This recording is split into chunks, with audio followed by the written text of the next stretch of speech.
Alright, so very good morning everyone. आज मैं एक चीज़ आपको रिपीट करा के लेके चलता हूँ, हमारे टेंसेस। ठीक है, छोटा सा है, 2 मिनट देना बस मेरे को, ठीक है ना। एक टेंसेस में देखो, मैंने आपको ना ये वाला बॉक्स करवाया था जिसकी आईडी हमारे पास में होती है ता है, ती है, ते है। ठीक है, और इसकी हेल्पिंग वर्ब होती है डू या डस। अच्छा, डू तो लगती है प्लूरल के साथ जहाँ पे बहुत सारे बंदे आ जाएं, और डस आती है सिंगल के साथ। अच्छा, 4 बातें हमारी होती हैं, एक सिंपल वाली होती है, नेगेटिव होती है, इंटेरोगेटिव और डबल इंटेरोगेटिव होती है। जो 4 बातें मैंने आपको हाथ के इशारों से करवाई हुई हैं अपनी टेबल के अंदर, सिंपल वाली और नहीं वाली और क्या वाली और क्यों वाली, और इन्हीं 4 बात के बेस पे वैसे हम लोगों ने पैसिव भी खत्म करे हुए हैं। छोटी सी बात देखो, मैं एक बार बताना चाहता हूँ आपको। जो 4 बातें होती हैं, मैं स्कूल जाता हूँ, मैं स्कूल नहीं जाता हूँ, क्या मैं स्कूल जाता हूँ, मैं स्कूल क्यों जाता हूँ। तो ये जो प्रेजेंट इंडेफिनेट है जिसकी पहचान हमारे पास में ता है, ती है आती है, वैसे इसको बोलते हैं प्रेजेंट का इंडेफिनेट। ठीक है ना। प्रेजेंट इंडेफिनेट देखो क्या होता है हमारे पास, इसकी जो सिंपल बात होती है कि मैं स्कूल जाता हूं तो आई गो टू स्कूल। जब हमने टेबल में इसमें ऐसे बनाया था ना कि I do go to school, तो देखो इसके मैं ये कहना चाहता हूं कि जो इसके सिर्फ सिंपल वाली बात होती है ना, सिर्फ सिंपल पे देखो मैंने फोकस किया हुआ है। सिर्फ सिंपल वाली बात के अंदर जो होती है ना, हेल्पिंग वर्ब नहीं आती है। ठीक है, बस आप ये कह लेना जो हमारे पास में इसकी डू या डज जो हेल्पिंग वर्ब होती है ना, वो नहीं आती है सिर्फ सिंपल वाले में। बस मैं ये बताना चाहता हूँ। और देखो नेगेटिव वाले में आई कि मैं स्कूल नहीं जाता हूँ, I do not go to school, do I go to school, why do I go to school. वैसे आप लोगों को पता भी होगा ये वाली बात कि सिंपल प्रेजेंट इंडेफिनेट के मतलब प्रेजेंट इंडेफिनेट के सिंपल वाले सेंटेंस के अंदर हेल्पिंग वर्ब नहीं आती, इसके अंदर आता है एस या ई एस। वो मैं आपको बाद में बताऊंगा, मगर आज सिर्फ मकसद ये जानने का है कि जिस सेंटेंस की पहचान हमारे पास ता है, ती है, ते है होती है, इसको बोलते हैं प्रेजेंट इंडेफिनेट। और प्रेजेंट इंडेफिनेट की जो सिर्फ सिंपल वाली बात होती है उसमें हेल्पिंग वर्ब नहीं आती। बस मैं ये बताना चाहता हूँ, इसको नोट करने की ज़रूरत नहीं है, मुझे कुछ कराना है चैप्टर आपको आज, ठीक है ना, इसलिए मैंने सिर्फ ये बता दी। तो सिर्फ आई रिपीटेड कि मैं रिपीट करूंगा फिर से, आप बस ये ध्यान रखिए प्रेजेंट इंडेफिनेट के सिर्फ सिंपल में जो होती है ना, हेल्पिंग वर्ड नहीं आती, बाकी तीनों में आती है। देखो नहीं वाले में भी आई, क्या वाले में भी और क्यों वाले में भी आई। सुनना बस आप इसको। अच्छा देखो, मुझे जो आपको कराना है ना सेंटेंस, मुझे आपको ये सेंटेंस करवाना है। हम सोसाइटी में ना एक सेंटेंस और बोलते हैं, देखो सोसाइटी में एक सेंटेंस और बोलते हैं, इसको आप नोट डाउन करना बाद में, जिसकी आईडी होती है अगर, ठीक है ना, सेंटेंस हमारे पास में गा का और ये हमारे पास में गा का। ठीक है, देखो हमारे पास एक सेंटेंस होता है, या मैं इसको ऐसे कह दूं आपको, अगर मैं कंफ्यूज मत हो, पहले वाला सेंटेंस भी गा पर होता है और दूसरा वाला सेंटेंस भी हमारे पास गा पर होता है। हम ऐसा वाक्य बोलते हैं, देखो अगर तुम यहां आओगे, ठीक है ना, तो मैं पढ़ाऊंगा। अगर तुम यहां पर आओगे तो मैं पढ़ाऊंगा। देखो भाई, वैसे तो ग्रामर का यूज हमारा स्पीकिंग के अंदर बहुत ज़्यादा नहीं होता है, क्योंकि ग्रामर का मतलब देखो क्या होता है, इंग्लिश में तो हम लोग बोलते हैं ग्रामर, और हिंदी के अंदर हम लोग क्या बोलेंगे, व्याकरण। अच्छा, व्याकरण हमारी हिंदी में क्या होती है, अलंकार होते हैं, प्रत्यय होते हैं, और जी तुम्हारे पास में स्वर वगैरह कुछ होते हैं अलंकार के। हाँ जी, इसमें तुमने ये वाला अलंकार नहीं लगाया, ये वाला प्रत्यय नहीं लगाया, ये कुछ चीज़ हम लोग अपनी व्याकरण के अंदर पढ़ते थे। इंग्लिश के अंदर अपनी ग्रामर होती है। तो एक बात बताओ, जब हम लोग अभी हिंदी में किसी से हम लोग बात करते हैं आपस में, तो हम लोग कौन सा व्याकरण का यूज़ करते हैं?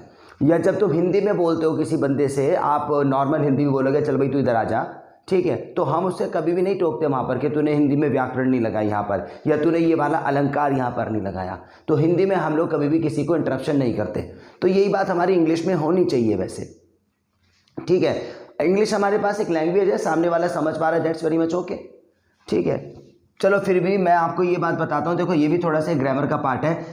तो देखो इसके पीछे मैं बताता हूँ क्या है। जब हमारे पास एक ही सेंटेंस हो, देखो ये ना सेंटेंस यहाँ से स्टार्ट हो रहा है, यहाँ पे ख़त्म हो रहा है, तो ये एक ही सेंटेंस है।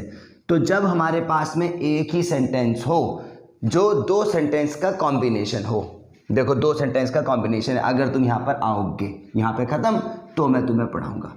पहली बात, जब एक ही सेंटेंस हो दूसरी बात, जो दो सेंटेंस का कॉम्बिनेशन हो, और तीसरी बात, दोनों ही सेंटेंस गा पर खत्म हो रहे हो। ये चीज है बस, दोनों ही सेंटेंस हमारे पास गा पे खत्म हो रहे हो। तो देखो पहला वाला जो होता है ना वो प्रेजेंट इंडेफिनिट में बनता है, प्रेजेंट इंडेफिनिट में बनता है, इसलिए मैंने आपको प्रेजेंट इंडेफिनिट आज पढ़ा दिया था। सेंटेंस तो देखो ऐसे बनना चाहिए ये कि अगर तुम यहां आओगे तो मैं तुम्हें पढ़ाऊंगा, बनना तो ऐसा चाहिए कि इफ you will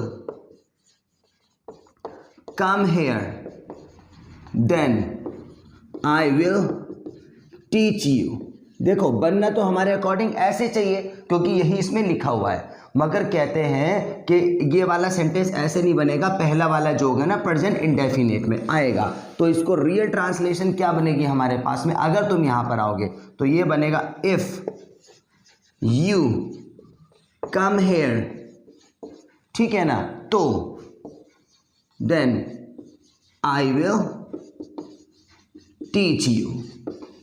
बस मैं ये कहना चाहता हूं आपसे। देखो इससे पहले जो मैंने ट्रांसलेशन पढ़ाई थी ना आपको कि वो चीज़ नहीं होती, वो चीज़ गलत होती है जब हमारे पास में एक ही सेंटेंस हो जो दो सेंटेंस का कॉम्बिनेशन हो और दोनों ही गा पर ख़त्म हो रहे हो। तो पहला वाला ये वाला सेंटेंस जो है देखो यहाँ पे ख़त्म है, ये वाला सेंटेंस जो है प्रेजेंट इंडेफिनिट में बनेगा। इसका मतलब पहले वाले में जो है ना विल नहीं आएगा, दूसरे वाले में विल आएगा। भाई अगर हमको सेंटेंस दिया हुआ है तो देखो सीधा सीधा हमारे पास में वेरी मच अंडरस्टूड ये है कि भाई साहब हेल्पिंग वर्ब तो लगाओ इसकी क्योंकि गा पे खत्म है, मगर ये थोड़ी सी ना एक इंग्लिश की कंडीशन होती है, ठीक है। तो बहुत सारे सेंटेंसेस ये वाले होते हैं कि अगर तुम यहाँ पर आओगे तो मैं तुम्हें पढ़ाऊंगा, दोनों गा पे खत्म है। अगर तुम मुझे पैसे दोगे तो मैं तुम्हें बाइक बेचूंगा, एक ही सेंटेंस है ना और दोनों गा पर खत्म हो रहे हैं। तो पहला वाला विल में मत बनाना, सिंपल बनाना वो ताहे वाला, ठीक है ना। अगर तुम यहां पर आओगे इफ यू कम हियर, ठीक है ना। और एग्जांपल ले लेते हैं हम लोग कि अगर तुम क्लासेस को स्टार्ट करोगे तो तुम इंग्लिश को सीख लोगे, ठीक है ना। तो पहला वाला if you start the class then you will learn English, ये आएगा देखो, है ना। एक एग्जांपल और ले लेते हैं, अगर तुम यहां पर आओगे तो मैं तुम्हें पढ़ाऊंगा, तो मैं पकड़ लिया। अगर तुम इंग्लिश की क्लास स्टार्ट करोगे तो तुम जो है जॉब पर जाओगे, ठीक है ना। If you start English class then you will go to job, ये है। तो देखो पहले वाले में विल नहीं आया, बस इतनी छोटी सी मुझे आपको टेंशन आज पढ़ानी थी। तो ये वाला सेंटेंस हमारी सोसाइटी में बहुत चलता है दोस्त, ठीक है ना। अगर तुम मुझे बताओगे तो मैं तुम्हें सॉल्यूशन दूंगा, ठीक है ना। अगर तुम क्लास को स्टार्ट करोगे तो तुम अच्छे स्पीकर बन जाओगे, अगर तुम मुझे कॉल करोगे ना तो मैं वहां पर पहुंच जाऊंगा, अगर तुम मुझे पार्टी में बुलाओगे तो मैं तुम्हारे लिए भी गिफ्ट लेकर आऊंगा। ये सेंटेंस देखो कितना चलता है सोसाइटी में। और जिसको हमारे पे थोड़ा राइटिंग का काम भी है ना, जैसे कि कुछ भी राइटिंग का काम एग्जाम देने चाहते हो, अगर किसी ऑफिस वगैरह में भी हो, तो ये वाला सेंटेंस कभी भी आए तो याद रखना दोस्त, पहले वाले में भी नहीं लगेगी, है ना। मगर कंडीशन मैंने बता दी, एक ही सेंटेंस होना चाहिए, दो में डिवाइड होना चाहिए और दोनों ही गा पे खत्म होने चाहिए, तो पहले वाले में भी नहीं लगाना, ठीक है। तो इसको नोट डाउन कर लेना जरूर, ठीक है ना। ये कंडीशनल सेंटेंस है दोस्त, इसमें हमारी थोड़ी सी ग्रामर की गलती चमकती है, इसलिए मैंने आपको पढ़ा दिया। नोट डाउन कर लो इसको, राइट। बहुत बढ़िया सेंटेंस है यार। एक्चुअली क्या है कि मैं आपको फालतू की चीज तो पढ़ाता ही नहीं। अच्छा एक बात और है, ये कहने के लिए हम लोग स्पीकिंग कर रहे हैं यहाँ पर, और कहने वाले ये भी कहते हैं कि भाई स्पीकिंग जो है बहुत इजी है, ठीक है, और राइटिंग का काम बहुत ज़्यादा टफ है हमारे लिए। मगर मैं इतना तुम्हें बात बता दूं कि जो भी स्पीकिंग के मेथड में बहुत सारी चीज़ें पढ़ेंगे, जैसे कि ये वाला सेंटेंस पढ़ा दिया मैंने, वुड लाइक टू पढ़ा दिया, बिगिन टू पढ़ा दिया, या और भी कुछ चीज़ें पढ़ाएंगे या पढ़ाऊँगा मैं। अगर आप लोग कोई भी कॉम्पिटिटिव एग्जाम अपना खोल के देखोगे ना, एसएससी का या कोई भी एंट्रेंस एग्जाम्स वगैरह आते हैं, तो ये जो चीज़ें मैं पढ़ा रहा हूँ ये उसी चीज़ में बहुत ज़्यादा रिपीटेड होती है। तो कहने का मतलब ये है कि स्पीकिंग ये जो करोगे ना आप लोग, तो आपको रिटन वाले एग्जाम जो आने वाले हैं हमारे कॉम्पिटिटिव या कॉम्पिटिशन की तैयारी करोगे, यही वाले इंग्लिश पूछते हैं।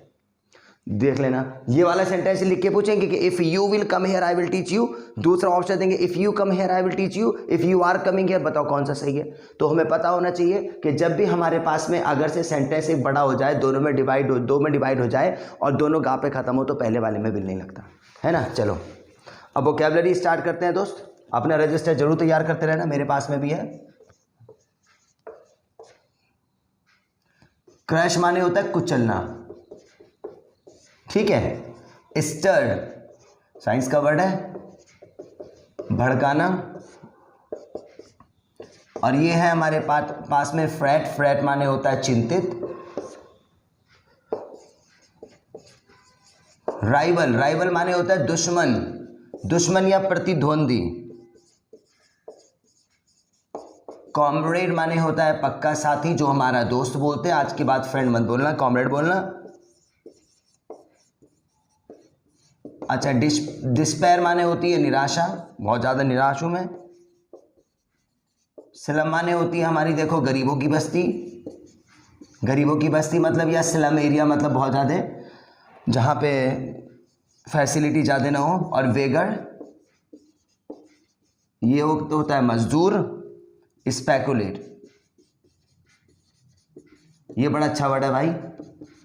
आनाकानी, आनाकानी करना, अपने हिसाब से लिखना है इसको। और लास्ट में हमारे पास अगर दिख रहा है आपको, ये है एविडेंस। एविडेंस का मतलब होता है गवाही या सबूत। मैं पढ़ देता हूं आपको, देखो, ये थोड़ा सा नीचे कंजस्टेड हो गया। क्रश माने होता है कुचलना, स्टर माने भड़काना, फ्रेट माने चिंतित, लिख लें आप। और राइवल माने दुश्मन। राइवल वो होते हैं हमारे जो एक दूसरे के कॉम्पिटिटर होते हैं ना, कि यहाँ पे मेरी भी दुकान खुल गई, वहाँ पे सामने वाले की दुकान खुल गई, दूसरे के राइवल बन गए। कॉमरेड माने पक्का साथी, डिस्पेयर माने निराशा होती है, स्लम माने गरीबों की बस्ती, और बेगर माने मजदूर, स्पेकुलेट माने होता है आनाकानी करना, और एविडेंस माने होती है गवाही या सबूत। तो अपने रजिस्टर पर जो भी आप वोकैबुलरी बना रहे हो ना, जल्दी इसको नोट डाउन कर लो दोस्तों, ठीक है। चलो भाई, और कोई बात नहीं दोस्त, मैंने इसको साफ कर दिया। तो देखो, अब मैं जल्दी से याद करवाता हूँ आपको। और मीनिंग देखो, ऐसा नहीं है जैसे कि और जगह होता है हमारे पास कि मैंने मीनिंग्स लिखवा दिए और डेली यूज़ की वोकैबुलरी है हमारी, और देखो कितने यूजेबल वर्ड्स हैं। अगर ये आपने वर्ड्स याद कर लिए तो आप इंग्लिश बोलने लग जाओगे, ऐसा कुछ नहीं है दोस्त। आपको पता भी है, बहुत सारे वर्ड्स हम लोगों को आते हैं, मगर इंग्लिश बोलनी नहीं आई हम लोगों को। तो वोकैबुलरी याद करने की ट्रिक होती है, और ट्रिक भी मैं नहीं बताऊंगा आपको कि ऐसे याद कर लो, मैं खुद ही याद करवाऊंगा, ठीक है ना। बस ये है कि जब भी कोई वर्ड इंग्लिश का बोलोगे ना, तो आपको जो है तुम्हारे पास हिंदी का ऑप्शन वहां से हटा देना है। तो पहला वर्ड हमारे पास में आता है पहला हमारे पास में वर्ड आता है कुचलना। कुचलने को बोलेंगे क्रश। क्या बोलेंगे आप बोलो वहां पे, कुचलने को क्या बोलेंगे? क्रश। अब कुचलना, देखो कुचलना बहुत सारी चीज़ है, मैं आपको इमेजिन करवाता हूँ। हम ना हाईवे पर जाते हैं, हाईवे पर जाते हैं, जैसे कि हम बस के अंदर बैठे हैं, रोड खाली खाली है, तो आपने देखा कि वहाँ पे ना एनिमल होते हैं, जैसे कभी डॉग आ गया, कभी कोई दूसरा एनिमल आ गया, तो बस ने उसको बुरी तरीके से क्या कर दिया, बस देखो इमेजिन करो, तो बस ने क्या कर दिया इसको, बस इंग्लिश का लगा लो, पिक्चर वो ध्यान आनी चाहिए, वर्ड ध्यान नहीं आना चाहिए। तो बस ने डॉग को क्या कर दिया। अगला मीनिंग है भड़काना। भड़काने को स्टर, STIR, क्या बोलेंगे? हाँ, भड़काना। अच्छा देखो, भड़काता कौन है? भड़काता मेरा दोस्त है, ठीक है ना, मेरे को भड़काता है किसी दूसरे के खिलाफ। अब देखो क्या हुआ, तीन दोस्त खड़े हैं, आपके साथ में भी ऐसा हुआ होगा, एक खड़ा है, एक खड़ा और मैं खड़ा हूं, मैंने एक चाटा मारा उसके, कह रहा भाई तूने मारा क्या? कह रहा यार तू तेरे खिलाफ मुझे भड़का रहा था, तो तेरे खिलाफ मुझे क्या कर रहा था, ये वाली बात। थोड़ा सा मीनिंग ऐसा है, मगर आप देखो ऐसा हुआ होगा कोई दोस्त ना भड़काता है तुम्हारा, उसी दोस्त की वजह लेकर आओ, ठीक है ना, तेरे खिलाफ मुझे क्या कर रहा था, ये वाली बात है। तो पहला वर्ड बताओ, बस ने डॉग को क्या कर दिया, ठीक है, तेरे खिलाफ मुझे क्या कर रहा था। अगला मीनिंग है चिंतित। चिंतित को फ्रैट, क्या बोलेंगे? हाँ जी, अचिंतित ऐसे होता है जैसे मेरा रिजल्ट आ गया, अब मैंने ऐसे करके खड़ा हुआ हूँ, ऐसे करके कुछ सोच रहा हूँ, ठीक है, अब सामने कोई दोस्त आया, क्या हुआ, कह रहने दे यार मैं बहुत ज़्यादा क्या हूँ जरा भी, ये हूँ मैं, है ना। तो बताएं, तो बस ने डॉग को क्या करा, भड़काना। और ये क्या है, अगला मीनिंग है देखो दुश्मन। दुश्मन माने होता है राइवल। ये कौन से दुश्मन होते हैं? देखो दो पड़ोसी आमने सामने थे, ठीक है ना, बहुत ही अच्छी हमारे पास में फ्रेंडशिप थी, मगर दोनों ने ना दुकानें खोल रही, इसने भी परचून की खोल ली, उसने भी खोल ली, अब दोनों एक दूसरे के क्रॉस पे हो गए, तो एक दूसरे के क्या बन गए, ये राइवल। अगला मीनिंग है हमारे पास पक्का साथी, कॉमरेड। तो आज फ्रेंड मत बोला, आज की बात क्या बोलोगे? अब ये मूवी कॉमरेड की कहाँ आती है हमारे पास, जैसे मेरा दोस्त है, अब हम उसको ऐसे पकड़ लेते हैं, भाई यार तू तो नाराज हो जाता छोटी छोटी बात पे, छोड़ना यार, तू तो मेरा बहुत पक्का क्या है भाई साहब, उसे ऐसे पकड़ के लेके जाते हैं, तू मेरा बहुत पक्का क्या है भाई, कॉमरेड। फिर बताएं, बस ने डॉग को क्या करा रोड पे वहां पर, अच्छा भड़काना, और बताओ ये क्या हूं मैं, और दोनों एक दूसरे के परचून की दुकान खोलने के बाद क्या बन गए, तू तो मेरा बहुत पक्का क्या है। अगला है निराशा, निराशा को बोलेंगे डिस्पेयर, डिस्पेयर है ना निराशा। अच्छा निराशा मतलब उदासी हमारे पास कब आती है, अब मैं पापा के पास गया, पापा ठीक है देखो मेरा रिजल्ट भी आ गया, ठीक है ना, मेरे को बाइक दिला दो, और उन्होंने डांट दिया जा रहे हो नहीं जा रहे हो यहाँ से, तो भाई बच्चे का ना मुंह लटक जाता है ऐसे, ठीक है ना, तो थोड़ा सा क्या हो गया, डिस्पेयर हो गया। ऐसे कभी होता है ना, यहाँ पे तो हम लोग बहुत ज़्यादा खुश हैं, कभी कोई डांट देता है ना, ऐसे हो जाते हैं, तो क्या हो गया, तो बस ने क्या करा डॉग को, भाई भड़काना, और बताओ ये क्या है, एक दूसरे के क्या बन गए, तू तो मेरा बहुत पक्का, पापा ने डांट दिया। अगला मीनिंग है देखो, गरीबों की बस्ती, गरीबों की बस्ती को बोलेंगे स्लम, स्लम एरिया। तो गरीबों की बस्ती से मतलब ऐसा नहीं है पर्टिकुलर गरीब गरीब हो वहाँ पर, ऐसा कोई भी है जो कि बहुत ज़्यादा मतलब पिछड़ा हुआ सा नजर आ रहा है, तो उसको बोलेंगे स्लम।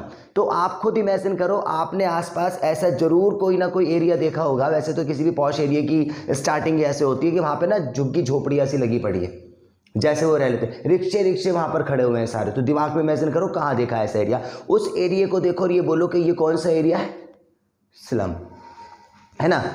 और याद करवाता हूँ, अगले मीनिंग है मजदूर, मजदूर को वेगर, क्या बोलेंगे, वेगर, मजदूर। अच्छा मजदूर हमने देखा होगा, देखो हमने अब हमारा घर जरूर बनवाया होगा, तो जो हमारा घर बनवाने के लिए आते हैं ना, तो वो ऐसे करके ईंटें वो जो होता है, जो मटेरियल जो होता है उसको बनाते रहते हैं, मजदूर है वो, है ना।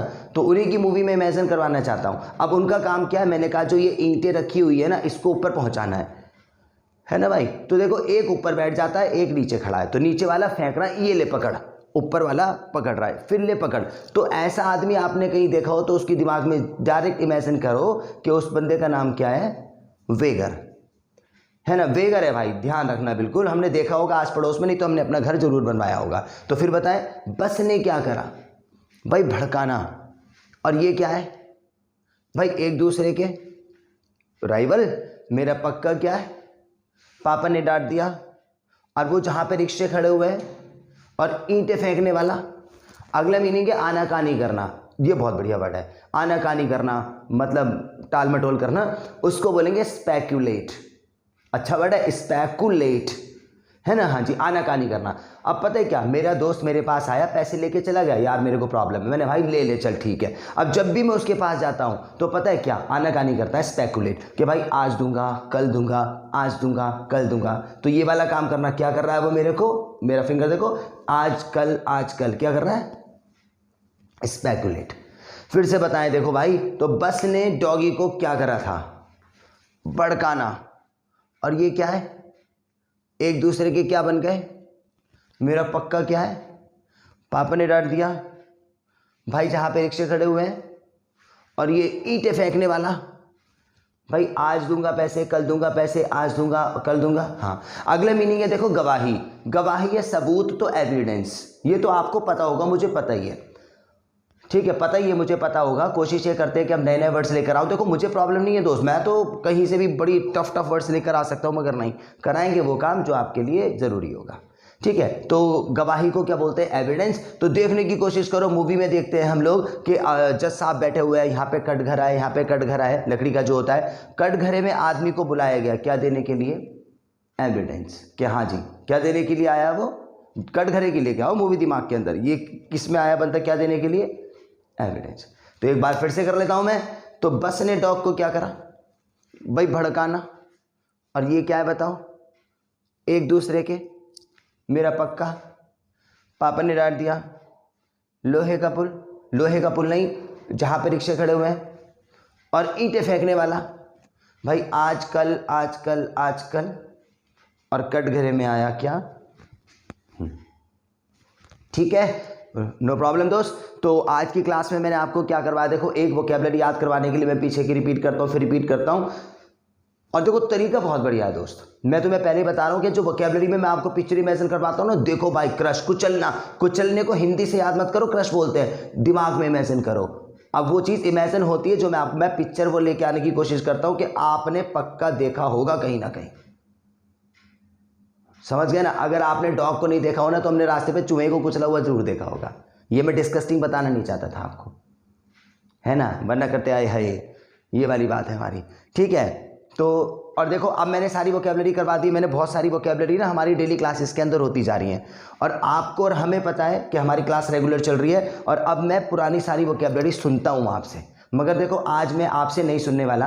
करना क्या है, देखो आज आपको दोस्त, आप स्टार्टिंग सोर्स से मीनिंग अपने जो भी आपने लिखने चालू करें और आज एविडेंस तक ना आप अपने रजिस्टर लेना और अपना खुद इमेजिन करना कि मैंने जो पिक्चर बताई थी, मैं कल रिपीट कर लूँगा इसको, ठीक है ना। आज छोटा सा काम इतना दे दो, आपको मुश्किल से 5 मिनट लगने वाले हैं कि शोर की भाई ने क्या पिक्चर बताई थी, मंडराना चीलों का।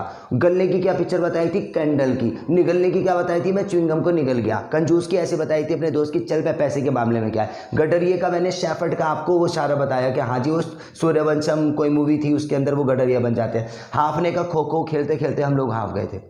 चाय पानी का जब हमारे घर में मेहमान आए थे तो मैंने कंडक्ट कर दिया। तो आप वो पिक्चर सोचना जो मैंने आपको बताई थी, और प्लस में दिमाग के अंदर इमेजिन भी होना चाहिए दोस्त, समझ गए ना। अगर मैंने कहा गन्ने को हमारे पास मेल्ट बोलेंगे तो आपने ऐसा केक जरूर देखा होगा, आपके सामने से आया होगा, और आपने कैंडल भी लगाई होगी पतली सी रेड ऐसे करके, इसमें जो स्पाइरल सा कुछ हो जाता है वाइट कलर का, आपने लगाई होगी। तो बिल्कुल इमेजिन कर लेना आप, ठीक है। कल मैं आपको फिर रिपीट करवा के लेके चलूंगा। तो आज मैंने देखो आज को बहुत बढ़िया सेंटेंस बताया। जब बहुत एक ही सेंटेंस हो, 2 सेंटेंस का कॉम्बिनेशन दोनों ही गा गा पे हो, तो पहले वाले में बिल मत लाना दोस्त। अब ना बोलने में गलती ना रिटर्न में गलती, और ये वोकैबुलरी मैंने आप लोगों को याद करवा दी। चलते चलते एक बार फिर सुन लेता हूं। बस ने क्या करा, भड़काना, चिंतित, दुश्मन, पक्का साथी, पापा ने डांट दिया, जहां पे रिक्शे खड़े हुए हैं, भाई ईंटें फेंकने वाला आदमी, दोस्त मेरा, आज दूंगा कल दूंगा पैसे, आज दूंगा कल, और कट घरे में क्यों आया, ठीक है। तो आज की क्लास यहीं पे स्टॉप करते हैं गाइस, और इसके बाद की क्लास स्पीकिंग की, सो उसको भी कंटिन्यू करना। So thank you very much, good bye.